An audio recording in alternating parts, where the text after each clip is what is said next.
내 앞에 온 땅이 있지 아니하냐. 나를 떠나가라.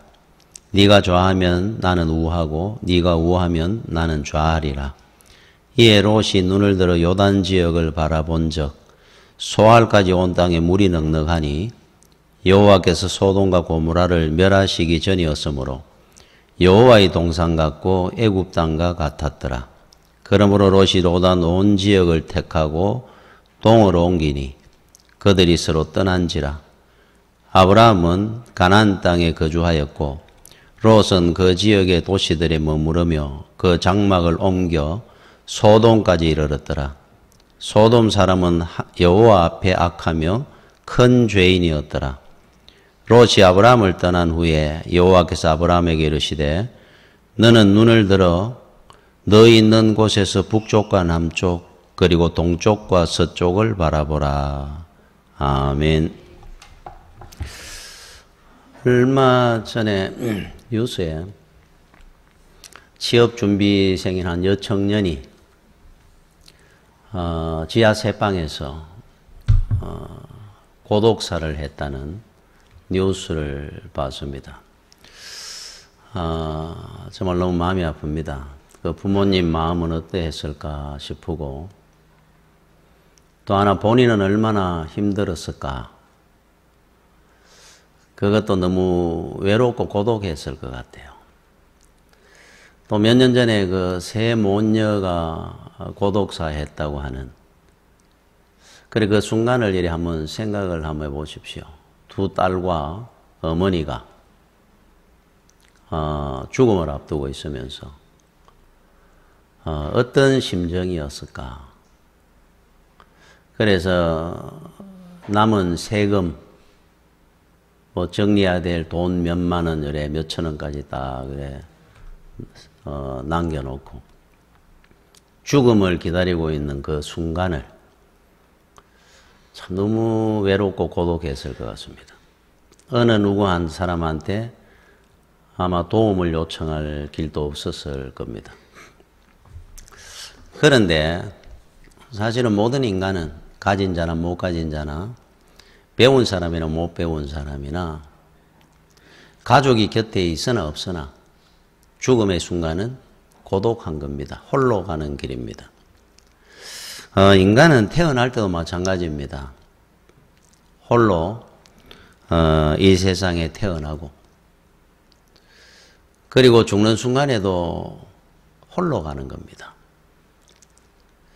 그러면은 고독한 출생, 고독한 죽음 중간에 인간의 삶은 어떠한 거냐. 탈무드에 7단계로 나누어 가지고 인간의 삶을 이렇게 정리를 해놨습니다. 교훈적인 내용입니다. 한 살은 임금님, 모두 왕을 모시듯 달래고 어르고 비위를 맞추어 주는 시기. 2살은 돼지, 깨끗하고 더러운 것을 구별하지 못한 채 마구 흙탕 속을 헤집고 다니는 시기. 10살은 양, 자기를 치장하며 멋을 생각하기 시작한다는 의미. 18살은 말, 크게 자라서 자기 힘이나 재능을 남에게 과시하려고 하는 때. 결혼하면 당나귀, 가정이라는 무거운 짐을 지고 터벅터벅 걸어가지 않으면 안 되는 시기.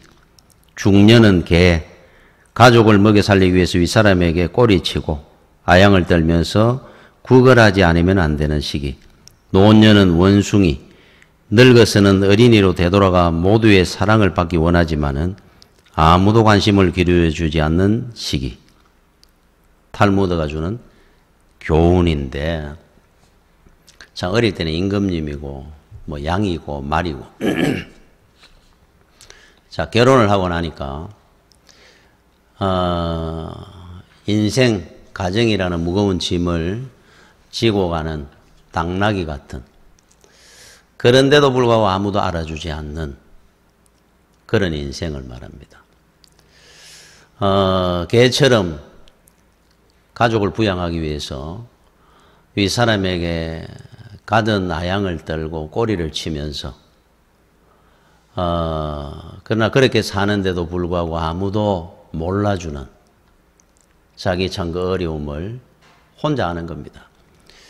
자, 노년이 되면은 사람들에게 그동안 수고하고 힘들게 살았으니까 위로받고 격려받고 살기를 원하는데 어린아이들처럼 아무도 관심을 기울여 주지 않습니다. 그래서 이 탈무드가 주는 교훈은 딱 한마디로 고독입니다. 고독, 외로움입니다. 인생은. 그래서 홀로 태어나고 홀로 살다가 홀로 가는 길이 바로 인생입니다. 우리 주님께서 몇 시간 뒤에 십자가를 죽음을 앞두고 있는 그때에 이렇게 말씀을 한 내용이 나옵니다. 요한복음 16장 31절 32절에 예수께서 대답하시되 이제는 너희가 믿느냐? 지금까지 주님이 십자가를 지고 가시는 부분에 여러 차례 이야기를 하는데도 제자들은 그걸 믿질 않았거든요. 그런 일은 있을 수 없습니다 라고 생각을 했는데 지금 상황을 보니까 주님이 십자가를 지고 죽으시는 것이 맞구나. 이때까지 말씀한 것이. 그래서 이제서 너희들이 믿느냐. 이제 죽음 몇 시간 앞두고 있습니다. 보라 너희가 다 각각 제 곳으로 흩어지고 나를 혼자 둘 때가 오나니 벌써 왔도다. 자, 그럼 그런 이 시기에 이 사람들이 뭐라고 그랬냐면 그동안 확신에 찬 고백을 했죠. 그런 일은 절대로 없겠지만 만약에 주님이 십자가를 지는 그런 어려움이 있을 때 나도 따라 주겠습니다. 그랬던 그 사람들이 이제 주님이 지금 알고 계시는 겁니다. 그 일이 있기 전에 벌써 각각 너희들은 나를 배신하고 네가 할 곳으로 다 흩어져 갈 것이다. 그래 혼자 남는다는 거예요. 십자가 지는 순간에. 얼마나 참 고독하고 외로운 마음이었겠습니까? 곁에 누가 있어줘도 그 십자가의 죽음이라는 것이 힘들고 어려웠을 건데 이 사람들이 누구냐? 3년 동안 주님께서 그래도 챙기고 가르치고 함께했던 사람들이 그들마저 배신하고 떠나는다고 하는 그 사실을 주님이 지금 알고 계실 때 그 배신감이나 고독이 얼마나 컸겠습니까? 그런데 주님은 그 순간에도 고독하지 않으셨다고 합니다. 주님은 고독하지 않으셨어요. 혼자 가는 십자가의 길인데도 불구하고 이유가 바로 32절 하반절에 이렇게 나옵니다. 그러나 내가 혼자 있는 것이 아니라 너희들이 다 떠나가도 아버지께서 나와 함께 계시느니라. 하나님이 나와 함께 계신다 그래요. 그래서 나는 결코 고독하지 아니하고 감사함으로 내가 십자가의 길을 갈 것이다 그럽니다. 참 신앙입니다 이게. 그죠? 우리는 혼자가 아니라는 거죠. 그래서 우리 주님은 언제나 고독하시다고 이 마음 아파해보고 쓸쓸해본 적이 없습니다. 다윗은 아들이 압살롬이 반란을 일으키죠. 급히 보고를 받았을 때 채비를 챙길 겨를이 없어가지고 신발도 신지 못하고 의관을 제대로 못 갖추고 다윗 성을 뒷문으로 빠져나와가지고 도망을 갑니다. 그때 가장 측근이었던 요압이나 아비새 장군이 곁에 있었고 빨리 피하셔야 됩니다. 그때 왕궁 수비대 600여 명이 함께 피신을 갑니다. 상대는 압살롬이 수만 명의 병력을 이끌고 기습 공격으로 하루가 채가기 전에 다윗성을 점령을 합니다. 자, 뒷문으로 빠져나온 다윗이 백성들이 보는 데서 어느 누구한테 이 말을 하소연할 수 있으며 그 치욕과 부끄러움이 얼마나 컸겠습니까? 다윗 왕이 아들이 칼을 들고 아버지를 죽이겠다고 그리고 뒷문으로 신발도 안 신고 마루 위에 앉아가 터벅터벅 도망가는 그 신세가 그 백성들이 바라보고 있는 그게 얼마나 부끄러웠겠습니까? 얼마나 고독하고 외로웠겠어요. 곁에 누가 있다 한들. 그 순간에 비우람이라는 마을을 지나가는데 지금 급히 피신을 가고 있는 중에 시므이라는 그 지역에 사울왕의 친족됩니다. 그리고 유지입니다. 이 노인이 다윗을 비난을 하기 시작을 합니다.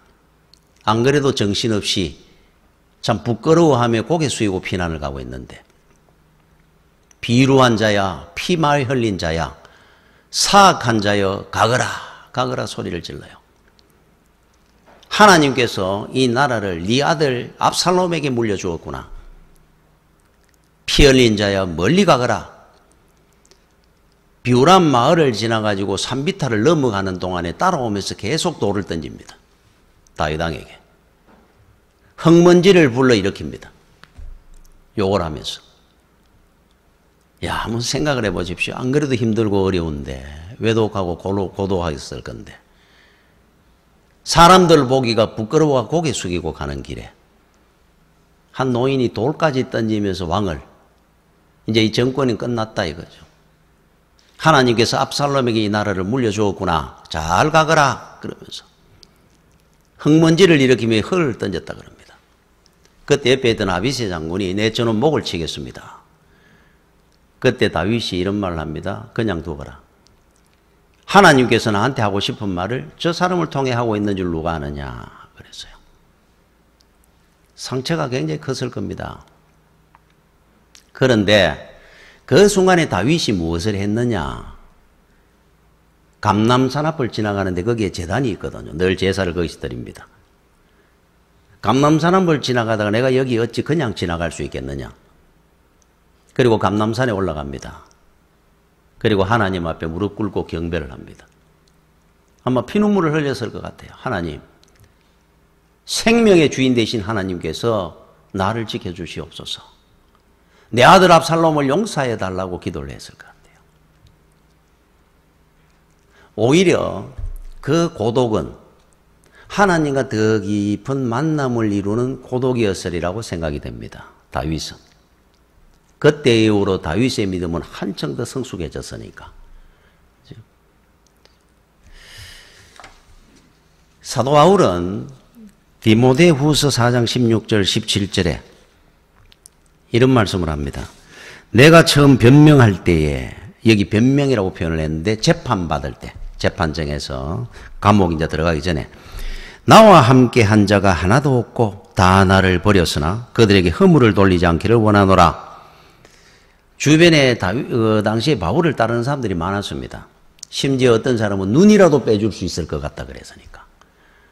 근데 막상 재판받는 그 시기가 되니까 주변에 사람이 아무도 없더라는 거예요. 다 도망가고 다 피합니다.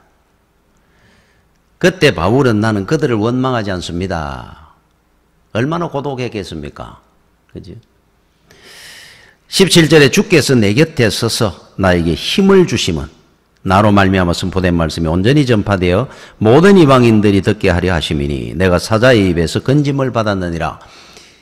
주께서 내 곁에 서서 나에게 힘을 주고 계시기 때문이다. 그럽니다. 주님을 본 겁니다. 그죠? 다윗은 하나님을 만난 겁니다. 우리 주님은 우리 하나님께서 나와 함께 계심이라. 얼마나 고독했던 그 시기인데도 불구하고 이분들은 고독해하지 않았던 이유가 바로 하나님을 만나고 하나님을 알았고 하나님과 깊은 만남을 이루었기 때문입니다.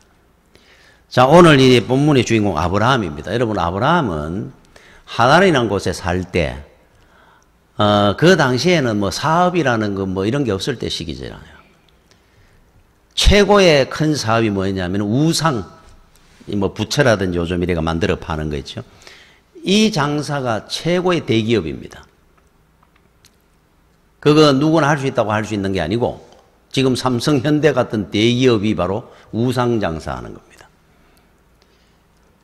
아브라함의 아버지 때 데라 때부터 우상 장사를 했다 그러니까 가쁩니다. 대단한 사업가입니다. 그걸 아브라함이 물려받았습니다. 없는 사람 같으면은 혹 하나님이 나타나셔서 그다음 큰 믿음도 없었거든요. 아브라함이 하나님을 잘 모를 때입니다. 자, 너는 본토 친척 아비 집을 떠나서 네 사업 다 정리하고 버리는 거죠. 뭐 어디 은행이 있어가 저쪽가 돈 찾고 하는 시절도 아닌데 다 두고 가는 거는 버리는 거예요. 가나안 땅 내가 지시할 땅으로 너는 가라. 이런 없는 사람 같으면 이판사판 여 사나 저 사나 뭐 큰 차이가 있겠어요? 여러분, 가진 자들은 지킬 게 많다 보니까 첫째 변화도 싫어할 거고 그 당시에 어디 이동 못 합니다. 불안한 그 시절에. 어떻게 말씀 한마디에 그 많던 친구들, 직원들, 많이 있었을 건데. 부모, 형제, 친척, 그 사업의 모든 본거지들, 삶의 터전을 버리고 갈 수 있었을까? 우리가 이렇게 생각하면 얼뜻 그냥 갔구나라고 생각을 하는데 한번 여러분 상상을 해 보십시오. 그 갑부가, 그 대단한 사업가가 그거 버리고 간다는 거 쉬웠겠는지. 그래서 이 부분에 대해서 이사야 선지자가 당시 아브라함의 심정을 이렇게 표현을 했습니다. 이사야 51장 2절에 너희의 조상 아브라함과 너희를 낳은 사라를 생각하여 보라. 그때 한번 생각해 보라는 거예요. 어떻게 그럴 수 있었을까? 아브라함이 혼자 있을 때, 여기 혼자라는 단어로 지금 번역이 됐습니다. 과거에 지난번 성경에는 혈혈단신이라고 표현되어 있었어요. 혈혈단신으로 있을 때 내가 그를 부르고 그에게 복을 주어 장성하게 하였느니라. 생각해보면 이해가 잘 안 됩니다. 아브라함은 혼자가 아닙니다. 대단한 사업가입니다. 돈이 많았던 사람입니다. 주변에 직원이고 친구고 친척이고 많았던 사람입니다. 그런데 어떻게 그 당시 아브라함은 혈혈단신 혼자였다고 표현을 해놨을까요? 이사야 선지자가. 여러분 직업이 있고 돈이 많아도 친구 친척이 많아도 아브라함은 그 당시에 고독했던 사람이라는 뜻입니다. 외로웠던 겁니다. 혼자. 여러분 이해가 됩니까? 여러분들에게 가족이 있습니다. 직장이 있습니다. 살만큼 살고 있다 해도 내 아내가 있고 남편이 있고 다 있는데 자식이 있는데 고독하지 않습니까? 외로워할 데가 없습니까? 아브라함이 어떻게 그렇게 쉽게 순종할 수 있었을까?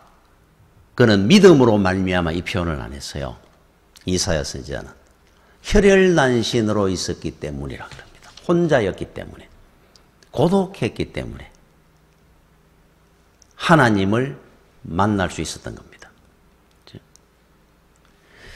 그래서 오늘 본문에도 사실 그와 같은 내용입니다.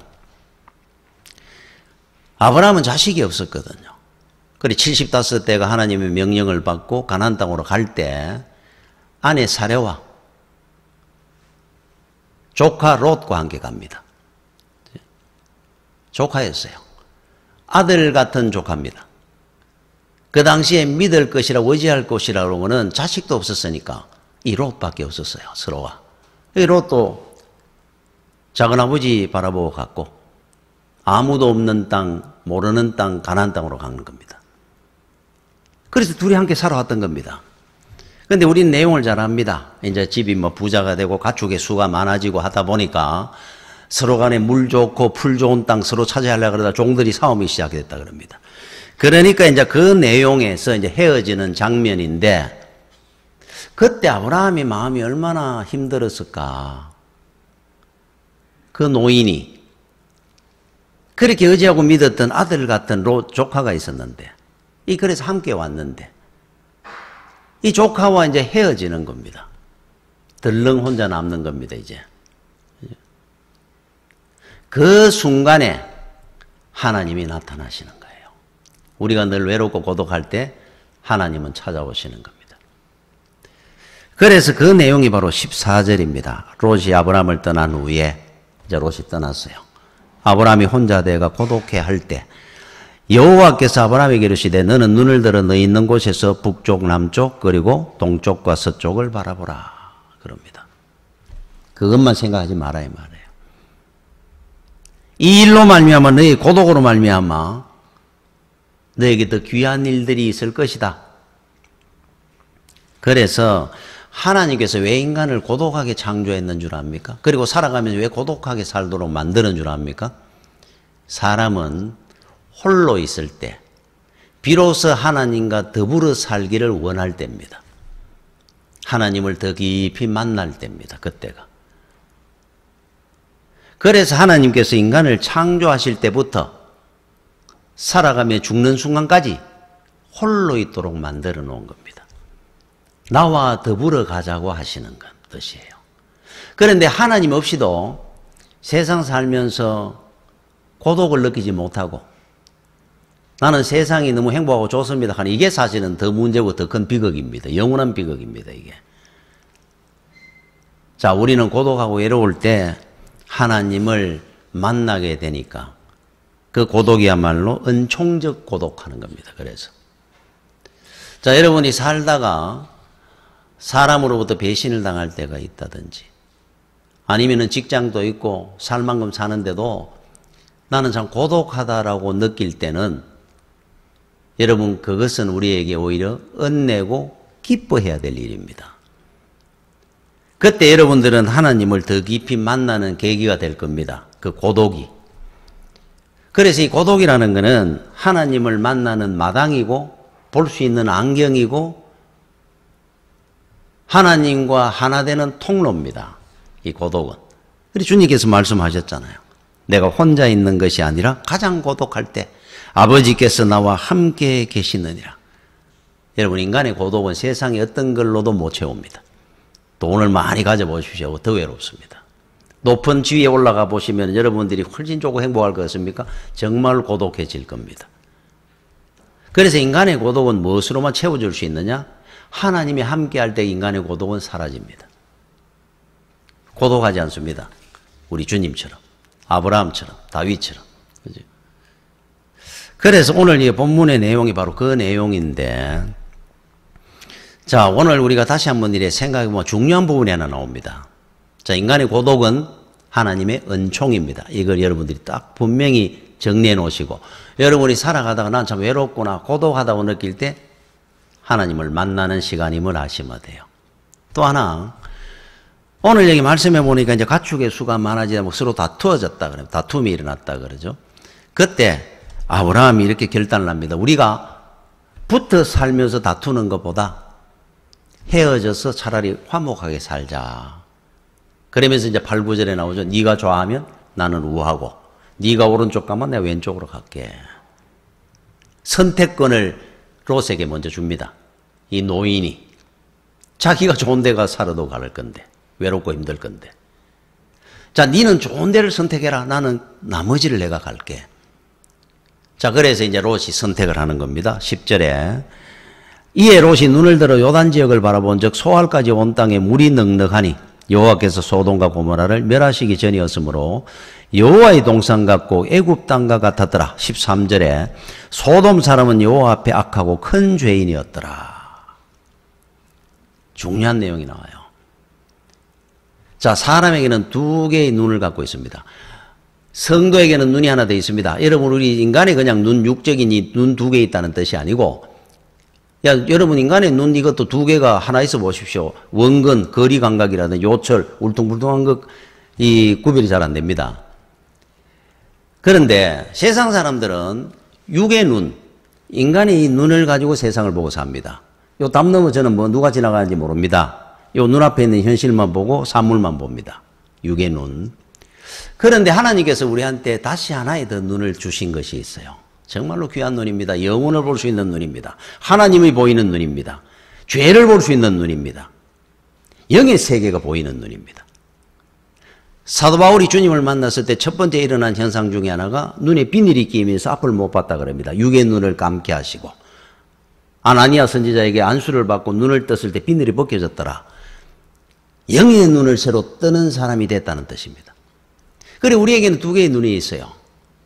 자, 지금 여러분들이 갖고 세상을 보고 사는 육의 눈, 이거는 안 믿는 불신자도 갖고 있습니다. 똑같습니다. 요 앞에 것밖에 못 봅니다. 자, 영의 눈이 있습니다. 보이지 않는 영의 세계를 보는 겁니다. 이게 진짜 지혜의 눈이고 세상 이치가 보이는 눈이고 영원한 세계를 보는 눈. 하나님도 보이고 죄도 보이는 눈. 이스라엘 백성들이 블레셋과 전쟁을 하는데 그때 대장군이 블레셋에 누구였냐니까 여러분이 잘 아는 골리앗입니다. 키가 2m 90이 넘는 말을 타고 창을 들고 있는데 창의 무게가 60kg가 넘었다 그럽니다. 투구는 얼마며 뭐 대단하지 않습니까? 가드 사람 골리앗 이래 나와요. 그런데 그 당시에 대치를 하고 있었습니다. 사울 왕이 직접 친정을 해가지고 그래서 사울왕과 3만 명의 이스라엘 군대가 마주보고 있습니다. 다윗이 형들 3명이 징병을 당해갔기 때문에 사식 넣어주러 갔다가 보니까 저쪽에 골리앗은 큰 소리를 하나님을 조롱하고 있는데 이쪽에 3만 명의 사울왕부터 얼굴을 못 들고 있는 겁니다. 무서워가지고. 벌벌 떨고 있는 겁니다. 그래서 옆에서가 구경을 했다는 겁니다. 이 사람들은 숫자도 이렇게 많고 왕이 같이 있는데도 불구하고 어떻게 골리앗 저 장군 한 사람의 말에 이렇게 벌벌 떨고 있을까? 이유는 하나입니다. 그 사람들은 육의 눈으로만 가지고 지금 보고 있는 겁니다. 골리앗을. 야, 저 사람은 어느 고향이 어디다 그러더라. 키가 얼마나 그러더라. 창틀의 무게는 얼마나 그러더라. 투구는 뭐 얼마나 잘 알았습니다. 다윗은 그 정보 전혀 몰랐습니다. 저 사람이 어디 사람인지, 창의 무게는 얼마인지, 길이는 얼마인지. 그런데 그렇게 많이 아는 육의 눈을 고주고 판단하고 사는 것들은 고개를 못 들었습니다. 무서워가. 다윗은 그걸 전혀 몰랐어요. 그냥 사식 넣어줘 15살 소년이 목동의 옷을 그대로 입고 가서 돌멩이 하나 들고 왜 갈 수 있었습니까? 하나님을 봤거든요. 영의 눈을 보고 세상을 봤고 이 사람들은 육의 눈을 가지고 세상을 봤기 때문에 골리앗을 봤기 때문에 다윗 눈에서 보니까 골리앗은 강하지만도 못했던 겁니다. 하나님 앞에 골리앗을 한번 비춰보십시오. 뭔지만도 못하죠. 골리앗이 자기 입으로 실제로 그런 이야기를 합니다. 네가 얼마나 웃었으면 조그만한 막대기 안 하고 돌멩이 들고 나오니까 네 눈엔 내가 개처럼 보이느냐? 다윗의 눈에는 강아지처럼 보였으니까. 자, 여러분들이 하나님의 영의 눈을 가지고 하나님을 한번 보십시오. 여러분 곁에 서 계시는 주님이 십자가 앞에서도 고독해하지 않고 두려워하지 않는 이유를 알게 될 겁니다. 왜 우리가 마음이 평안해집니까? 세상의 어떤 문제든 어떤 원수든 하나님 앞에 비교해가지고 뭐 먼지만한 존재가 되겠습니까? 그래서 우리는 기도하거나 마음이 평안해진다 하는 영의 눈이 떠여서 그래요. 자, 영의 눈과 육의 눈이 있습니다. 롯은 육의 눈을 가지고 세상을 판단했습니다. 아, 저기는 살기가 좋은 거구나.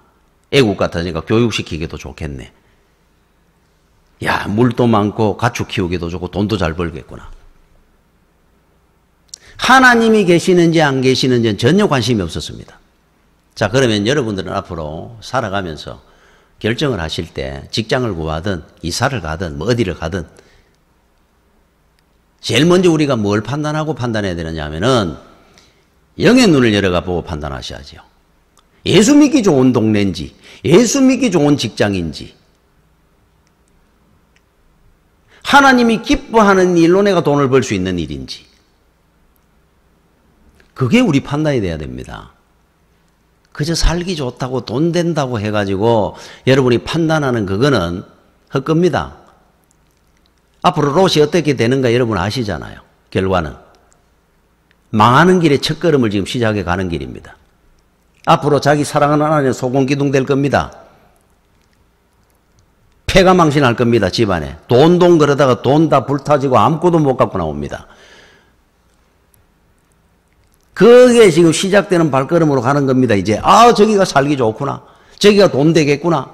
나는 소돔 땅을 가겠습니다. 육의 눈으로만 판단해가 갔었으니까.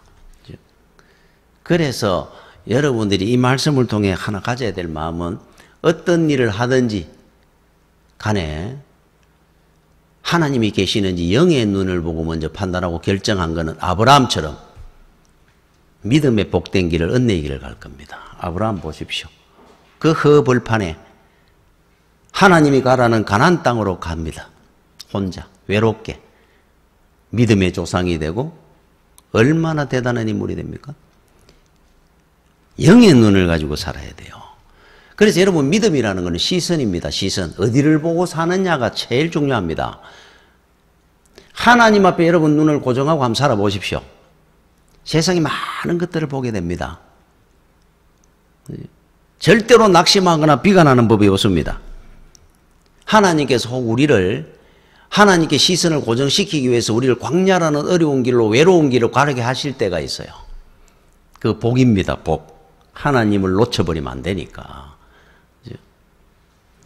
그래서 우리는 세상 살 때 여러분 너무 많은 거 보고 하려고 하지 마십시오. 그거 알고 본다고 여러분 다 그 복되고 행복하고 좋은 거 아닙니다. 왜 그러냐면 세상 다 안개고 우리는 혼자입니다. 결국은. 헛겁니다. 헛겁니다. 우리 육의 눈으로 보는 거 믿을 수 있는 게 확실한 거 하나도 없는 겁니다. 사실. 그거 봐가지고 결과가 난 게 있습니까? 사우랑이 골리앗 보고 세상의 정보 눈으로 받는 거 하나도 이루지 못했습니다. 벌벌 떨고 있었으니까. 영의 눈으로 보고 판단하고 살아야지요. 제가 오래전에 새벽 기도를 오는데 한겨울에 12월 달 굉장히 추웠는데 그날 차를 타고 오다 보니까 사람이 하나 전봇대 옆에 그 당시에는 제가 4시 5시 되면은 술 취해가 다니는 사람 들어있거든요. 사람이 전봇대 옆에 기대가지고 이래가 있는 거예요. 제가 이래 새벽 기도 온다고 쑥 지나오는데 보이 사람이 전봇대 기대가 있길래 저 사람 술이 취해가지고 이래 있구나. 그러면서 오는데 한 2, 30분 오는데 그런 생각이 부탁 저 얼어 죽는데 이 추운 날 끙끙 어는 날 술이 취해가지고 전봇대 기대 저 사람 앞으로 얼어 죽겠구나. 그 순간에 나도 모르게 브레이크를 잡았습니다. 저래 두면 죽으니까. 그래서 한 2, 30m 왔던 걸 뒤로 이제 백으로 갔죠. 전화라도 하든지 어디 연락을 해 껴놓고 일단 뭐 119에 신고라도 하러 가야 될 것 같아가. 그래가지고 앞에 와가 창문을 이렇게 내리다 보니까 시커먼 쓰레기 봉지가 전봇대 기대에 있더라고. 저는 그걸 사람으로 본 거죠. 만약에 제가 그때 확인이라도 했으니까 마음 편하게 갔지. 아이고, 막 바쁘다 그래가지고, 아유, 저 사람 좀 얼어 죽겠는데, 그러고 갔으면 계속 생각났을 거 아니에요. 그 사람 얼어 죽었을 건데, 어떻게 됐을까? 쓰레기 봉지를 생각하면서, 사람인 줄 알고. 봤으니까 그래도 빨리 잊어버렸지만, 쓰레기 봉지를 봤구나. 희한합니다. 어려움 없고 불행한 일이 닥칠 때는 또 안 보여요. 제가 그래, 그 자동차 접촉나고 살 때, 저 앞으로 미리 보고 나왔다니까요. 대로로 나오는데, 보니 차가 없길래 쑥 나오는데, 언제 팡 받아치더라고. 신기하다. 이 차가 날라온 것도 아닌데 분명히 없었는데 사고는 또 눈에 안 보이더라고요. 사람 눈이 이거 믿을 거 못 됩니다. 세상 정보가 많다고 여러분 세상 잘 살 것 같습니까? 아닙니다. 하나님을 알아야 됩니다. 하나님을 볼 수 있는 영의 눈을 가지고 살아야 됩니다. 제 친구 아버지는 헛개비를 봐가지고 잔치집에 갔다가 옛날에 촌에서 술이 취해가 오면서 헛개비라는 게 있는 모양이에요. 헛개비를 봐가지고 그냥 저수지도 들어갔다가 산으로 갔다가 나중에 집 앞에 새벽 되니까 뭔 소리가 나길래 어머니하고 나중에 뭔가 싶어가 문을 열었더니만은 그 아버지가 새벽에 피투성이가 돼가 전봇대 붙들고 내 이놈 인자 잡았다 그러고 그거 두드려 패고 있더래. 피투성이가 돼가 머리를 받아가면서 아이고 아버지 왜 이러십니까? 석 달 뒤에 골병 들어 돌아가셨대요. 그 일로. 온몸을 끙끙 앓고 누워 계시다가. 그 나중에 뭐 헛개비를 본 거예요. 조그만 애가 자꾸 약을 올리가 그놈 잡으러 다니다 그랬다는 거예요. 그놈 붙들었다는 거예요. 여러분 이거 웃을 일이 세상 일이 다 헛개비입니다. 여러분 헛겁니다. 그거 쫓아다니면 골병 듭니다. 골병. 하나님을 보고 따라가야 됩니다. 여러분 성도는 육적인 것만 보고 판단하면 안 됩니다. 롯은 그래가 실패한 거예요. 세상만 봤지 하나님을 못 봤거든요. 잘 사는 것만 봤지 심판은 못 봤거든요. 땅의 것만 봤지 하늘의 것은 못 봤기 때문에 그래요. 여러분 사람이 시험 들면은 진단하는 법이 하나 있습니다. 저 사람 시험 들었구나 아니구나. 하나만 보고 하나만 생각하고 하나에만 집착합니다. 그 말만 집착합니다. 생각합니다. 잠도 못 잡니다. 그 사람 시험 든 거예요. 근데 이 사람 시험 들었다가 해결되는 거 딱 하나입니다. 아이고 내가 막 이런 거 막 이것도 이러니까 막 이렇게 했지. 다른 거 생각하기 시작하면 그 사람 시험 벗어나는 겁니다. 시험 들은 거는 분명히 하나밖에 생각 못 해요. 하나만 생각합니다. 하나만 보고 하나에만 집착하고. 여러분 그 카지노 가면은 세 가지 없다 그러죠. 창문이 없고 시계가 없고 뭐 거울이 없고. 요것만 보도록 합니다. 요것만. 자기 자신도 못 보게 하고 시간 가는 줄도 모르게 하고 다른 사람도 못 보게 하고 도박에만 빠져가. 자, 그런데 하나님을 바라보니까 14절에 롯이 아브라함을 떠난 후 여호와께서 아브라함에게 이르시되 너는 눈을 들어 너 있는 곳에서 북쪽 남쪽 동쪽과 서쪽을 바라보라. 여러분 위를 한번 쳐다보십시오. 세상만 아래만 보고 살지 말고 세상 일만 그거 보면 그거 빠져가 죽습니다. 그 순간에 아이고 머리가 아프다. 가슴이 답답하고 외롭다. 고개 드십시오. 주여. 동서남북이 보일 겁니다. 내가 보일 겁니다. 내 부모가 보이고 내 가족이 보이고 이것밖에 안 보이다가 많은 것들을 보게 해줍니다. 그죠? 그러면 시험 든 겁니다. 하나만 보면.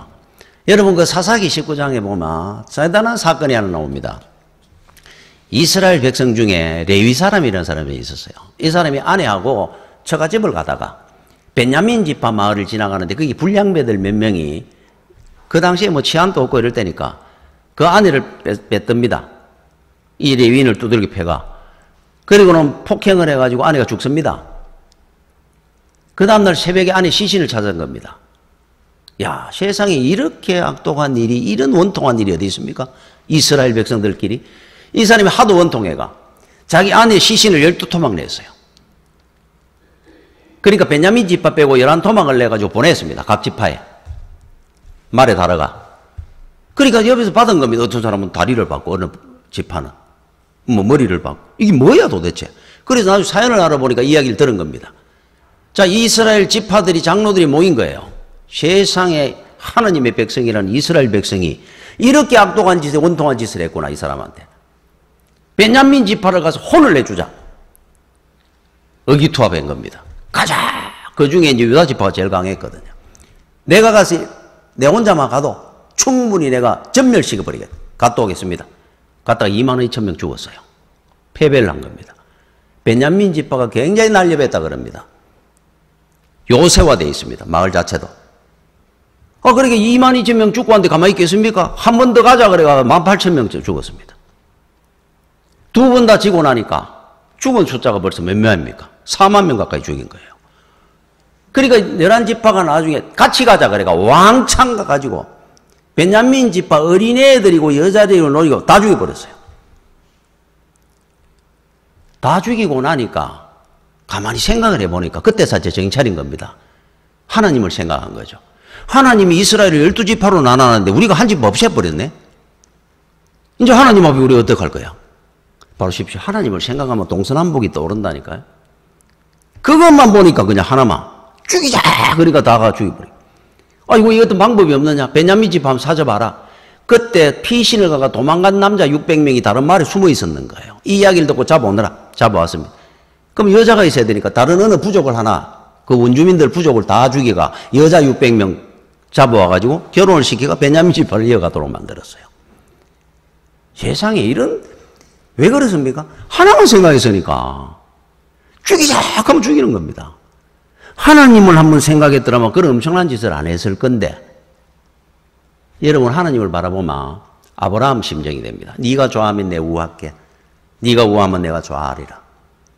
이 마음으로 살게 되는 거예요. 그래 예수 믿으면 온유한 마음이 되는 이유입니다. 동서남북을 보게 되니까. 여러분들이 교회를 왜 나옵니까? 6일 동안 아래만 보고 살았지 않습니까? 세상만 땅만 보고 살았으니까. 교회를 하루 와서 이제 위를 보는 겁니다. 주여 하나님을 한번 바라보십시오. 야 내가 이래 사는 게 아니구나. 내가 이것만이 내 전부가 아니었구나. 여기 내가 목숨을 걸었구나. 동서남북이 보입니다. 내 가족도 보이고 부모도 보이고 내가 어떤 사람인지도 보이고 이 은혜 받는 곳이 바로 교회입니다. 성도는. 여러분들이 살아가며 힘들고 어려운 일이 있습니까? 눈을 들어서 하나님을 바라보십시오. 거기에 은혜가 있고 길이 있습니다. 동서남북이라는. 여러분 그 김사환 목사님이 망원의 명성교회를 개척하기 전에 폐병부 때 온몸이 아팠다 그래요. 아프니까 노회에서 목사님 수련회를 가거든요. 1년에 한 번씩 이래 가는데 그 노회가 내장산에 수련회를 간 겁니다. 그러면 그날 가가지고 이제 식사도 하고 기도회도 하고 새벽기도 하고 또 등반도 하고 이런 2박 3일 갔다 그럽니다. 온몸이 아프니까 젊은 사람이 30대 중반 됐을 때 나이가 60이 된 선배 목사님들도 다 뛰다니는데 걷지를 제대로 못하니까 그래서 그 전날 가가지고 이제 기도회를 하고 자고 새벽 기도를 하고 이제 오늘은 등반하고 내려오면서 어디가 삼계탕 먹고 이제 프로그램이 있어요. 안 가면 그런 거 못 따라다니니까. 자, 그거 이제 결정이 나가 가는데 몸을 못 움직이는 겁니다. 폐병도 있고 걷지도 제대로 못하고 차라리 안 그런만 못했을 것 같아요. 그래 다 출발해 갔습니다. 혼자 내장산 여관에 앉아 있는 겁니다. 내려오는 동안에 대여 시간 만에 내려오는데 식사 다 하고 굶어가 혼자 있는 겁니다. 그 동안에 4-5시간 동안 혼자서 참 외롭고 힘들었을 것 같아요. 몸은 아프고. 그런데 어떤 사람은 가면서 말도 한마디 툭툭 던지려고 하는 거예요. 아이고 이 젊은 양반 이거 왜 이래 이거 그러고. 남은 거기 싫어가 앉아 있겠습니까? 다 4-5시간 울면서 한 가지 찬송을 불렀다 그럽니다. 주여 나의 병든 몸을 지금 고쳐주소서. 모든 병을 고쳐주마 주 약속하셨네. 4-5시간을 이 찬송만 불렀다. 1절부터 4절 울면서 불렀다. 엎드리가 하나님이 병 좀 낫게 해주십시오. 나도 저 목사님들처럼 좀 등반도 하고 삼계탕도 묵고 좀 할 수 있도록 건강 가지고 목회 좀 할 수 있도록 해달라고. 눈을 들어 하나님 앞에 찬송을 눈물을 흘리며 4-5시간을 불렀다 그럽니다. 지금의 명성교회를 하나님이 세워주신 거예요. 눈을 들어야 됩니다. 여러분 형편이 어렵습니까? 건강이 어렵습니까? 힘든 일이 있습니까?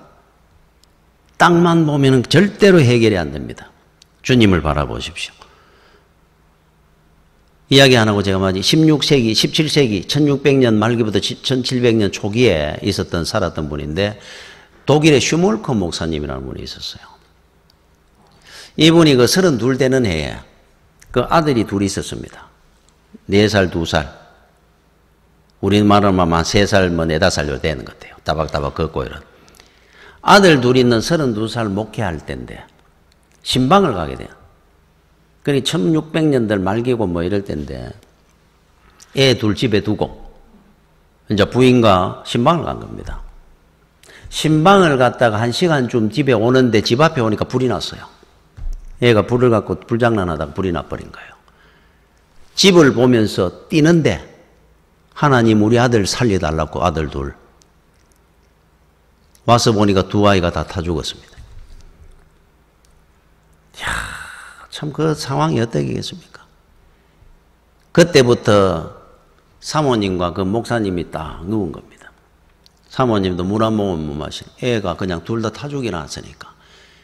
목사님이 그렇게 원망이 되는 겁니다. 하나님이 어떻게 이럴 수가 있습니까? 제가 목회하려고 딴 데 간 것도 아니고 신방 갔다 오는 동안에도 하나님 못 지켜줍니까?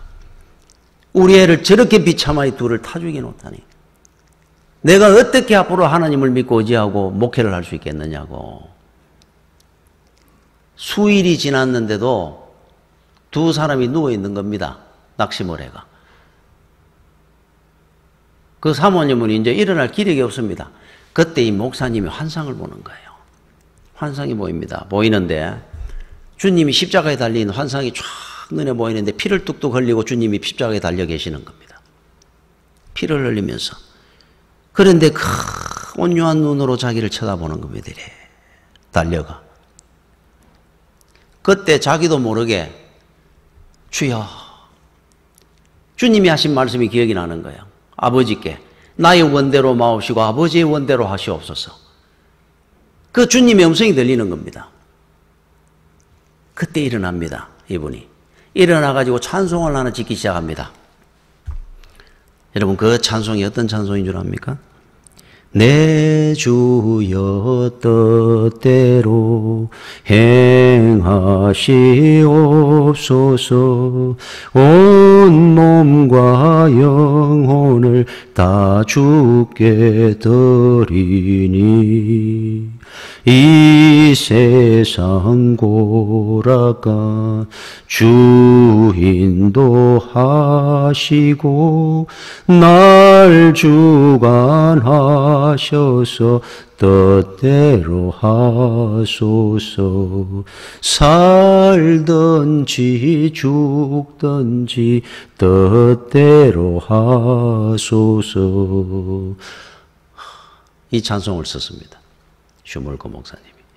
그리고 그는 일어났고 다시 목회를 하고 하나님의 곁으로 갔던 분이에요. 여러분 힘들고 어려운 일이 있습니까? 하나님을 바라보십시오. 그러면은 하나님께서 동서남북도 보게 해주시고 많은 길을 열어주시고 여러분의 힘과 능력이 되어주실 줄로 믿습니다. 기도하겠습니다. 주의 은혜를 감사를 드립니다. 어려울 때 아브라함처럼 고독하고 힘이 들 때 주를 바라볼 수 있게 하시고 힘과 능력으로 셈을 얻어 사는 우리 성도들 되게 하여 주옵소서. 예수님 이름으로 기도드립니다. 아멘.